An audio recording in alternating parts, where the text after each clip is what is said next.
எதிரிகள் தொல்லை மற்றும் சோதனைகள் அதிகமானால் வெள்ளிக்கிழமைகளில் உப்பு சேர்க்காமல் சாப்பிட்டு வர எதிரிகள் நிலை செயலிழந்து போகும். அண்டை அயலார் மூலம் தொடர்ந்து தொல்லைகள் ஏற்பட்டால் தினசரி வீட்டு முன் 3 மெழுகுவர்த்திகளை ஏற்றி வேண்டி வர, அவர்களின் கொட்டம் நிற்கும் கொடுத்த கடன் திரும்ப வரவில்லை எனில் உங்கள் இஷ்ட தெய்வத்திற்கு தினசரி 43 நாட்கள் நீல நிற பூவை வைத்து வேண்டி வர கடன் வசூலாக ஆரம்பிக்கும்.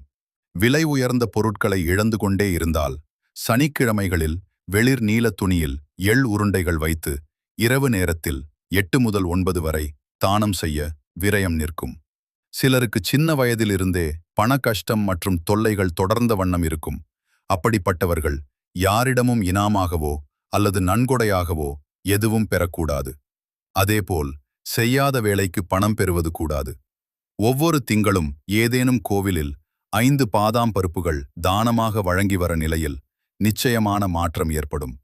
உடல்நிலை மற்றும் நீண்ட ஆயுளுக்கு தினசரி ஓம் சாவித்ரி யாயை நமக மந்திரம் கூறி வர உடலில் முன்னேற்றம் உண்டாகும்.